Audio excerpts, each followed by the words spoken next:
What's up, Naples All Stars? Check this out, man. Week 5 is in the books, and I tell you what, man. I'm gonna go over my predictions. My predictions were pretty good this week. Pretty good. 5-1. 5-1 out of 6 predictions. I got 5 of them right. Let's start off with the first one. First one versus first one was the Bandits versus Big Time. This game here happened to be the closest game so far. The victory was only by 3 points, 138, 135. And I tell you what, this was a nail biter, man. I went into Monday night thinking that I had it in the books. Antonio Gates needed a huge game, and he gave a huge game. He had 30 points, and it had me biting my nails the whole time. This game was pretty much decided by, I would say, two things. Even though both of us had receivers that were underwhelming, Julio Jones got that recovery touchdown for 6 points. That was really the difference in this game. But on Big Time's behalf, Eddie Lacy only gave him 3, and Randall Cobb only gave him 5. So when your big time hitters are giving you 3 and 5, it's going to be hard to pull that one off, even though he came really close. Great game, by the way, Big Time. I was sweating bullets, man. I improved my record to 3-2, and Big Time fell to 3-2. By the way, of course, I predicted myself to win that game. On to the next matchup. We got MOB versus Royal Oak. This game wasn't close, man. This was a huge beatdown by MOB, who scored the week's high score with 201 points, while Royal Oak scored 144. It was kind of hard to beat MOB this week because he had several players scoring 30 points, 3 of them to be exact, a couple with 21. The only bad performer he had was Jeremy Hill, who had 3 points. On the other side, as I predicted, Royal Oaks receivers weren't that great. Matthews had 9, Johnson had 12, Megatron. So he had 21 between his 2 receivers, and Munchin on Bunchin had 54. So that was a big part of this win right there. Also, Peyton Manning only having 13 points to Tom Brady's 38. So basically this week with the high score, nobody would beat him. He had another monstrous week, putting him to 5-0 and dropping Royal Oak to 3-2, as I predicted. Munchin on Bunchin remains perfect this season at 5-0. Next matchup, we got Team Nice versus LLX2. This was yet another beatdown. This one actually turned out to be the biggest deficit of the week. Team Nice scoring 163 and LLX2 scoring a week's low 100. Week's low 100. Hey man, there wasn't any one person to blame for you scoring 100, man. You had 1, 2, 3, 4, 5, 6 players scoring in single digits. And when you got 6 players out of 9 scoring in single digits, buddy, you just don't have no hope that week, man.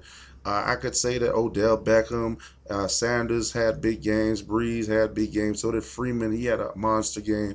But none of that matters when you have 6 guys with single digits. Hope you do better next week. So, as I predicted, once again, Team Nice wins, moving them to 3-2, and LX2 loses, moving them down to 3-2. Next matchup, Century Legends versus Dom. Hey man, this was a battle of the quarterbacks. Bortles had 47, Dalton had 40. Century Legends even had a guy that scored 0 points. But the big difference in this game was the defense. Legends had the Falcons, who scored 31, and Dom had the Ravens, who scored 7 points. Dom was another one with a bunch of single-digit scores. He had 1, 2, 3, 4, 5 scores on his starting lineup with single digits. That's not going to cut it, my man. You got to get some guys that could at least put 10, 15 up to get a chance of winning. You can't win with 5 guys scoring single digits. That dropped you down to another winless 0-5, and it gave Pedro Century Legends, their first win of the season at 1-4. This might be the beginning of something beautiful, Century Legends. Keep it going. Next matchup is White Chocolate versus Enfuego. My man Enfuego, boy, this was the second highest score of the week, 196 versus White Chocolate's 159. I'm going to tell you, Enfuego, you had the perfect lineup in there. I'm saying that very loosely because you actually only had one other player that was eligible to play, and that was Hankerson. And I'm quite sure nobody's going to start Hankerson over Keenan Allen or Amari Cooper or James Jones. So this was a pretty easy, perfect lineup for you, but nonetheless, it's a perfect lineup. Congratulations. The big thing here was Rawls. Marshawn Lynch was hurt, and he had this guy, Rawls, come in there, and he had a humongous game. 169 yards rushing, a touchdown. I mean, hey, you couldn't ask for nothing better from a backup. He got you 35 points. And unfortunately for Matty, he had a huge loss in this game because not just much the score, but losing a guy like Jamal Charles, it pretty much puts a big dent in your season. Jamal Charles, before he went out, managed to get him 9 points. Ingram got him 8. And he had 3 other players with single digits. And once again, 5 players with single digits is not a recipe to win. It's definitely a recipe to lose. I got this one wrong.